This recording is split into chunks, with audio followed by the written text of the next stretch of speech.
So as you watch the news, if you watch the news, what do you see when you watch the news?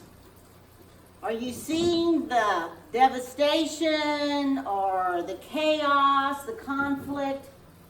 What are you paying attention to in the news? Or are you seeing some of these images in the news? What are you focusing on? Are you seeing how people are helping each other? How people are coming together? How people are giving people homes when they've lost their stuff in the flooding?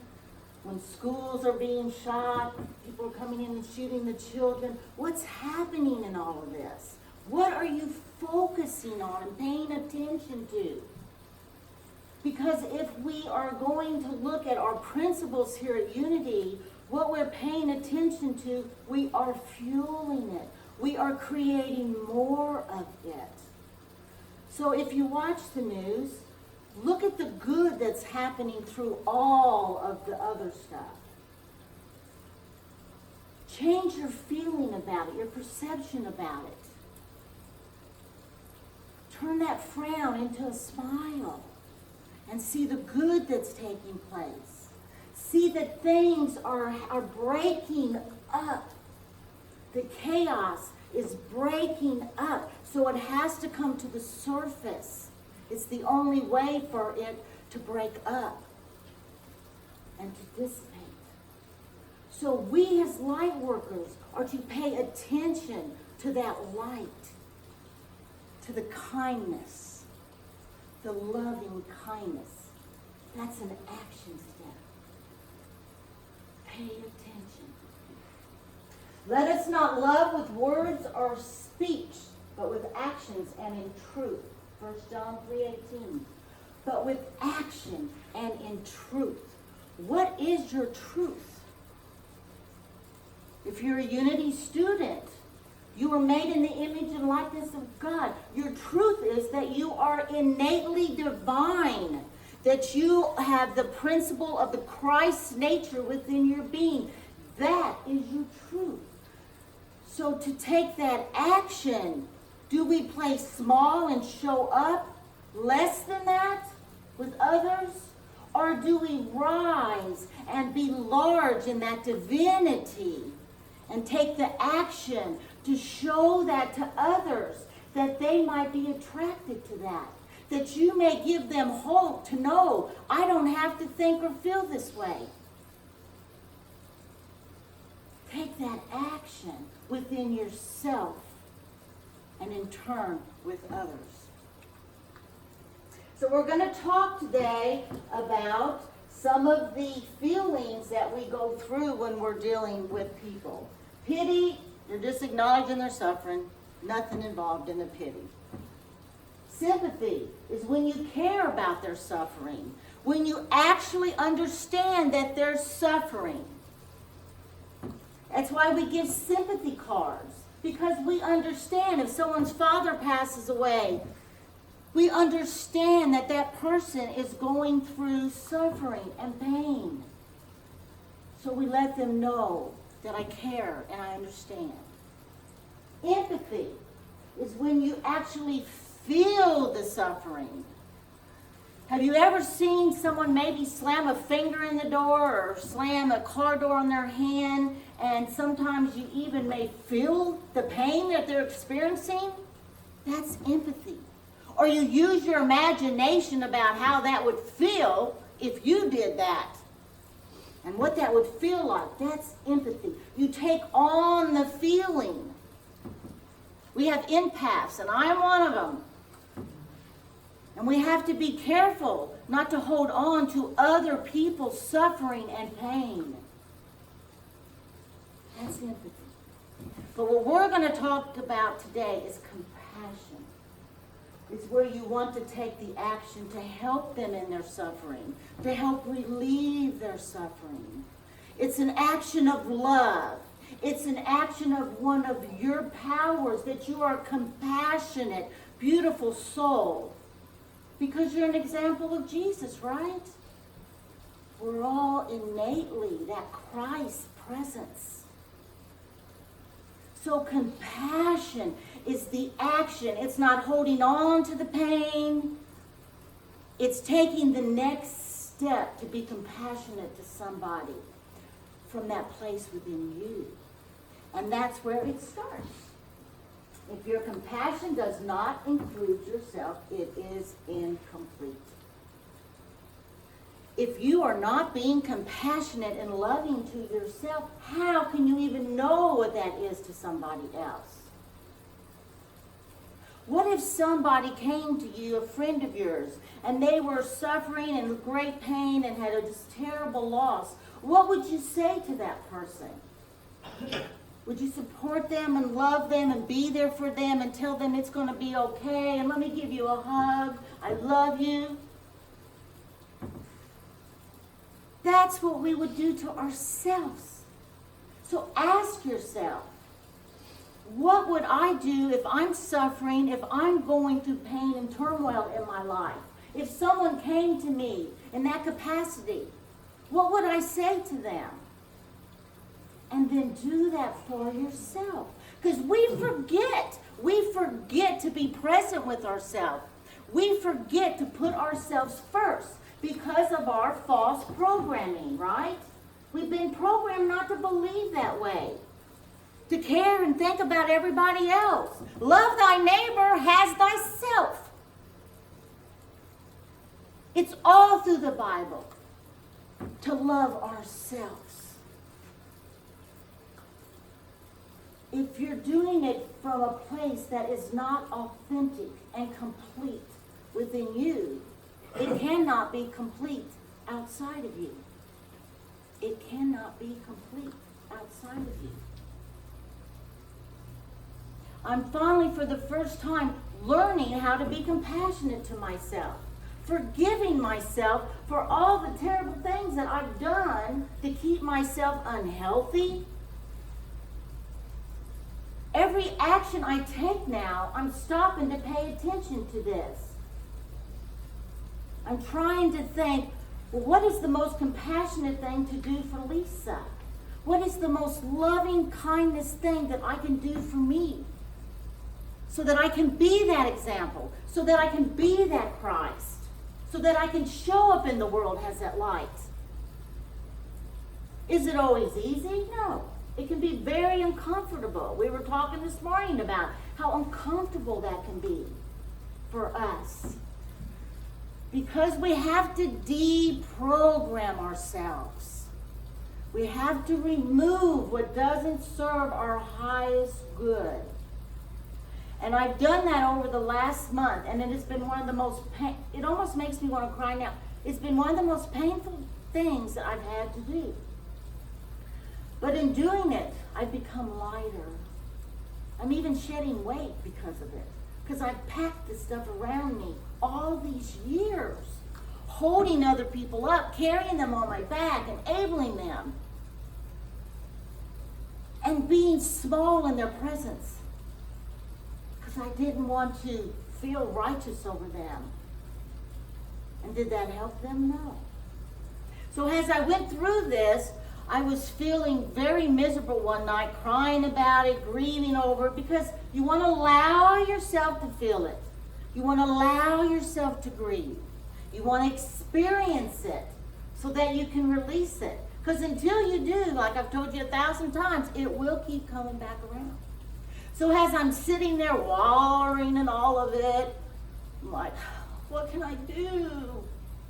And when I asked, remember, we have to ask. When I asked, immediately Joe came into my mind. He was in ICU. It was later in the evening. I wasn't going to go up to the next day. I got in my car and I flew up to him.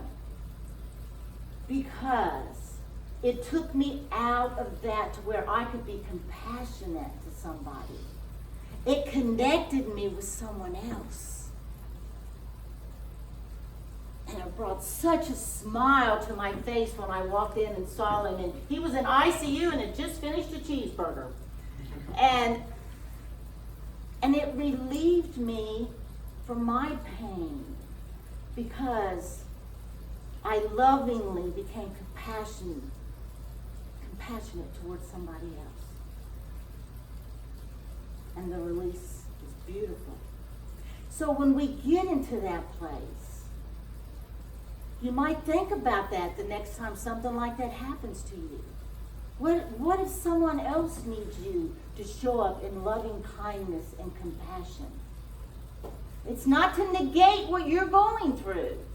But when we begin to wallow in it, and when we begin to not want to let it go, when we're not able to surrender it, taking the action, compassion is a loving action step. So you may ask yourself the next time, but it has to start within you first. Mindful listening is listening without an agenda. Compassion is about being in the moment, right here, right now, with whomever. Being mindful of them. Now, in a world of technology and all that's going on, we've lost a lot of compassion with people. Because, you got one cell phone in this hand and your mind's already thinking about something else.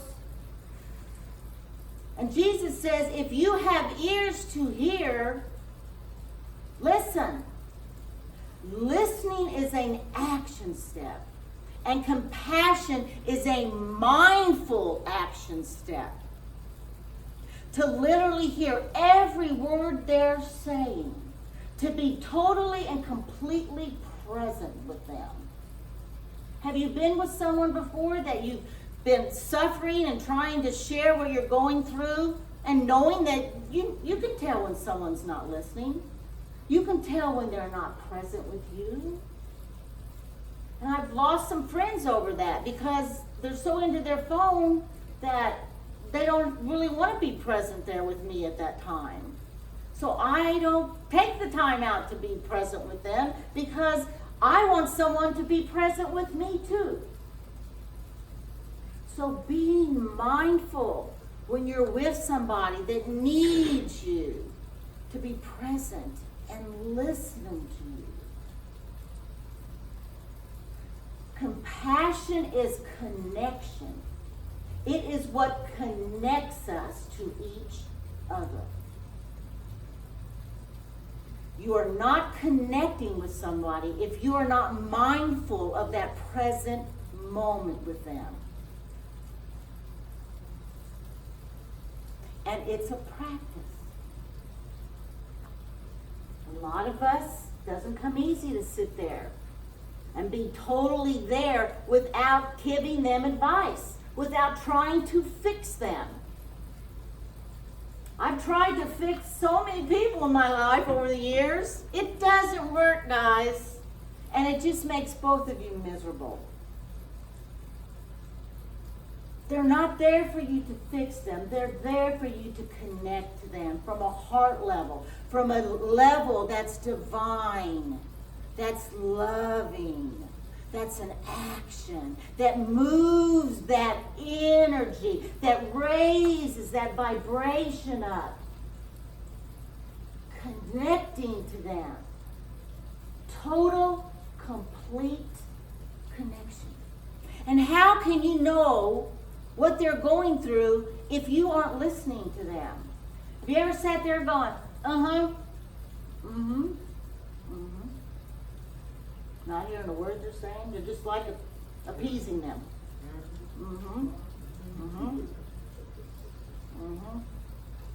Where does that get you with them?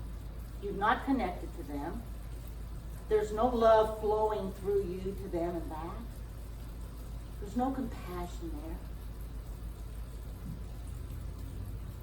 So let's practice showing up in that presence. We have ears to hear. Are you listening? We are all called to be witnesses to the world of God's love. That's why we're here. We are here to show that we are God's love. God is love, and we are that love. That is our whole purpose, to remove the blocks to the awareness of love. That's from the Course in Miracles. To remove the blocks to the awareness of love. So, we're here to continue to remove those blocks. And how do we do that? Look at all the spiritual tools that you're given. I try to give you a tool every Sunday. We have so many tools that we can use to remove our blocks. Are you willing? I know you're aware, but are you willing? Because that's the next step, is to be willing to let them go. To surrender them to your highest good, to your highest self. Because your highest self knows that love, is that love, expresses that love. Is the loving kindness and compassion of the world, is your highest self. Now, I've got a guided meditation, and it's very, very powerful. It's 10 minutes. And I want us to start spending a little bit more time in meditation. Meditation is very important in unity. To get to that place where we take that time. And I thought maybe if we start to practice it a little bit more on Sundays, maybe it can become a daily practice for us more at home. Because in your meditation, that's where you connect to God, to each other, to the world. So I can stand up here and talk for 5-10 more minutes, but if we're not meditating and connecting at a different level, then we're not transforming our life higher that we're capable of doing. So this is really wonderful. So let's just get in our seats and relax. Take some of your deep cleansing breaths.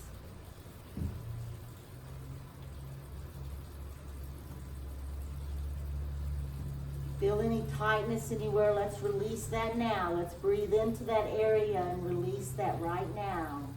Let go of it. Total surrender. And I think we're going to get there. Okay. Enjoy this.